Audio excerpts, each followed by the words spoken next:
ሰላም ተማሪዎች እንዴት ናችሁ? የሮስ ነኝ ከግሎባል አካዳሚ። በዛሬ ሴሽናችን የቻፕተራችን የመጨረሻ ሰብ ቶፒክ with price changes, price consumption curve እንዲሁም ደግሞ እንዴት ነው ከዛ ምን ዲራይቭ ማድረግ የምንችለው ዲማንድ ከርቭን ዲራይቭ ማድረግ የምንችለው የሚለውን እንመለከታለን። ሶ የፕራይስ መቀየር የአንድ ተጠቃሚ የመግዛት አቅም ይቀያይረዋል ተባብለናል አይደለ? ስለ በጀት ላይን ፕራይስ እንዴት አፌክት እንደሚያደርገው ስንነጋገር ምን ብለን ነበር? የኤክስ ዋጋ ኤክስ ሁለት ምርቶች አሉ ኤክስ እና ዋይ የሚባሉ የኤክስ ዋጋ የሚጨምር ከሆነ የመግዛት አቅማችንን ይቀንስብናል ስለተወደደ ወደ ውስጥ በኤክስ አክሲሱ ኢንዋርድ ሮቴት ያደርጋል ተባብለናል።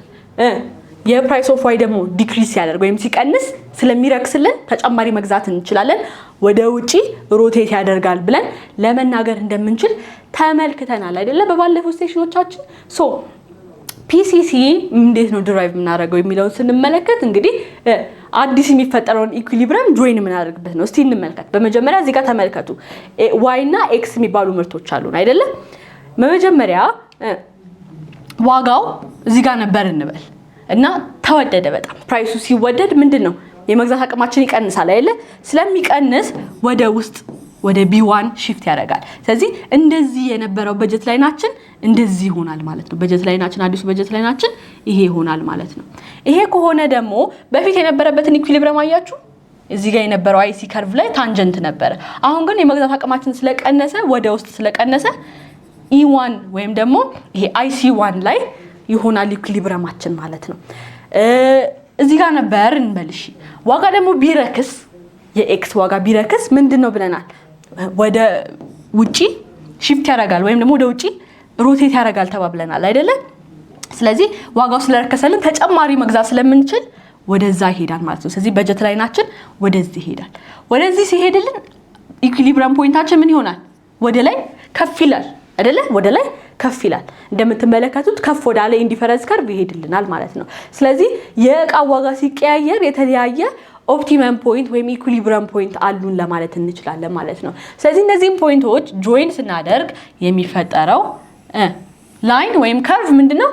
ፕራይስ ኮንሰምፕሽን ከርቭ እንለዋለን ማለት ነው። ፕራይስ ኮንሰምፕሽን ከርቭ ማለት ነው። ስለዚህ ዩቲሊቲ ማክሲማይዝ የሚያደርጉልን በንድሎች ወይም ደግሞ ኦፕቲመም ፖይንቶች ጆይን ስናደርግ የሚመጣልን ላይን ወይም ከርቭ ምን እንለዋለን?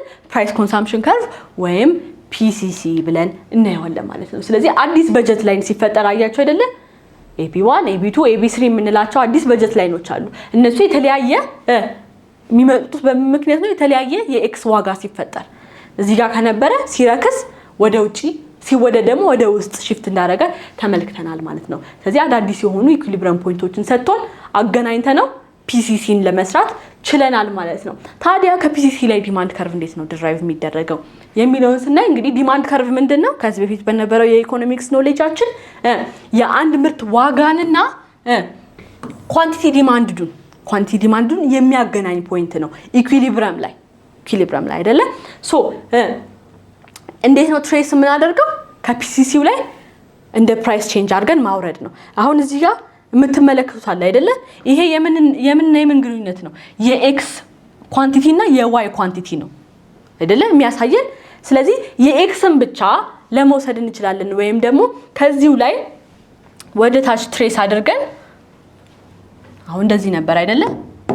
እነዚህ ፖይንቶች ኢኩሊብሪየም ፖይንቶች ተገናኝተው እንደዚህ አይነት ፒሲሲ ከርቭ ሰጡን።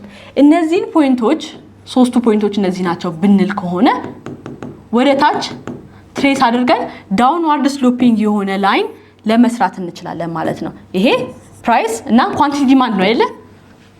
ዲማንድ ከርቭ ስንስል ሶ ከዚህ ላይ ወስደን ምን ማድረግ እንችላለን?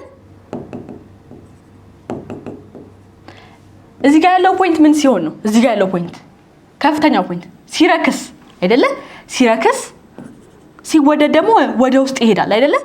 ስለዚህ እዚህ ጋር ያለው ፕራይስ ከፍተኛ ነው ማለት ነው። ከዛ ሚዲየም ፕራይስ አለ፣ እዚህ ጋር ርካሹ ፕራይስ አለ አይደለ? እንደምትመለከቱት። ስለዚህ እነዚህን ሶስት ፖይንቶች ስናገናኝ የምንሰራው ከርቭ ዲማንድ ከርቫችን ይሆናል ማለት ነው። ስለዚህ ከዚህ ላይ ትሬስ አድርገን ዲማንድ ከርቭ ለመሳል እንችላለን ማለት ነው። ስለዚህ ፕራይስ ኦፍ ኤክስ ሲቀንስ ኮንሱመሩ ወደ አዲስ ኦፕቲመም ፖይንት ሺፍት እንደሚያደርግ ተመልክተናል። ዲማንድ ከርቭ ምንድነው አለ? it slopes downward sloping ነው እንደዚህ አይነት ሼፕ ነው ያለው ምን ያሳየናል በፕራይስ እና በኳንቲቲ ዲማንድ መካከል ያለው ኢንቨርስ ሪሌሽንሺፕ ፕራይስ ሲጨምር ምን ይሆናል ኳንቲቲ ዲማንዳችን እንደቀነሰ አይተናል አይደለ ፕራይሱ ሲወደድብን ወደ ውስጥ shift እንዳደረግን ኳንቲቲያችን አይተናል አይደለ ሲወደድ ደግሞ ጭምር እንዳለ አይተናል ስለዚህ ዲማንድ ከርቫችን ዳውንዋርድ ስሎፒንግ የሆነ ሼፕ በዛ ምክንያት ይመጣዋል ማለት ነው በዛ ምክንያት ስለሚመጣ ዲማንድ ከርቫችን ዳውንዋርድ ስሎፒንግ ነው ለማለት እንችላለን ማለት ነው በዚህ መልኩ ከፒሲሲ ከርቭ ዲማንድ ከርቭን ድራይቭ ለማድረግ እንችላለን ብለን ለማንሳት እንችላለን ሶ የዛሬ ሴሽናችን እንዲሁም ደግሞ ቻፕተር 1 ኦፍ ግሬድ 11 ይሄንን ይመስል ነበር በቀጣይ ሴሽን በአዲስ ዩኒት እስከምንገናኝ ድረስ ባይ